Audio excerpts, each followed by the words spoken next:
This is Mark Bell from SuperTraining.tv, Super Training Gym, the strongest gym in the West.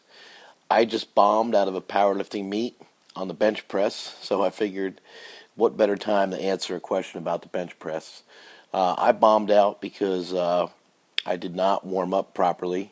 It was a big mistake on my part. I need to have a couple of heavy warm-up attempts. I need about 90% of my opener in the warm-up room, or maybe even a little bit more. And I didn't really do that. I need to go off of one board at least to get the right feel in the warm-up room before I go out to the platform. Anyway, this question is about training in your bench shirt. This guy is from New Zealand. His name is Deep C12.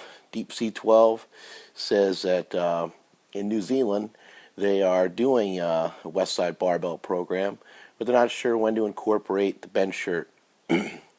Well, after years of trial and error over here, I have kind of just come to the conclusion that if you're good in your bench shirt, you can probably be out of it a little more often. If you suck in your bench shirt, you probably need to be in it more often. If you have the same shirt and you have the same conditions, same body weight, and you just competed 2 or 3 months earlier, then odds of you really needing to be in the shirt a lot are not that great. However, if you change body weight, if you change shirts, if anything like that is going to change, then you need to be in your shirt a lot. You better learn that shirt.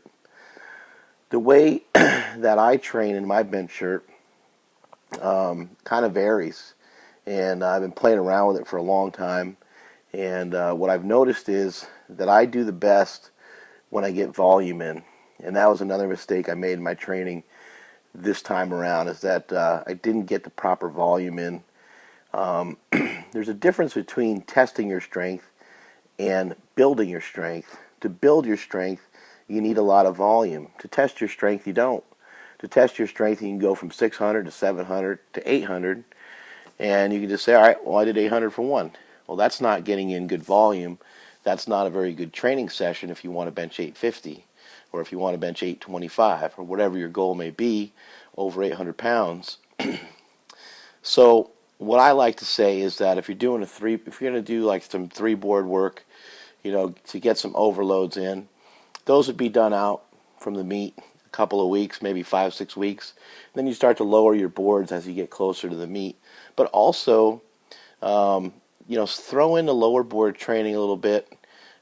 If you are not good off the lower boards, then you need to do those more often. Again, working on your weaknesses. If you're not good at touching weights, you're going to want to practice that as well. So maybe the goal for the day is to, overload and handle something heavy, but still, get in a set or 2 or 3 off the lower board if that's where you're struggling. It's common practice to go 3-board week 1, week 2 go to a 2-board, week 3 go to a 1-board, and then kind of start over a 6-week cycle. It's also common practice to be on a 2 or 3 board for a few weeks in a row and build up that top end strength, build that top range, and then work your way down over a period of time. A lot of different methods out there. What I'm going to work on next is bar speed, being aggressive, and talking to Rob Lyondo and some other big benchers. They really feel that would make a big difference with my training. So that's something I'm going to focus on, trying to move a little faster. Also, I'm going to start to do a little bit of rep work. So a little bit of rep work off a 2 and 3 board, and even a little bit off a 1 board. Doing 2 reps off of 1 board is brutal. I don't know if you've ever tried it before, but it's tough. It's real tough on me. I got kind of a long range of motion.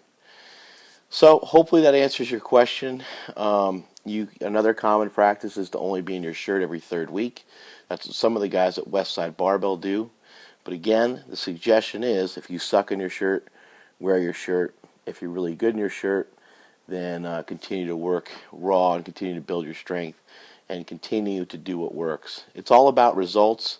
So whatever's going to work, whatever's going to help move you forward, that's what you're going to do. That's it from SuperTraining.tv. Later.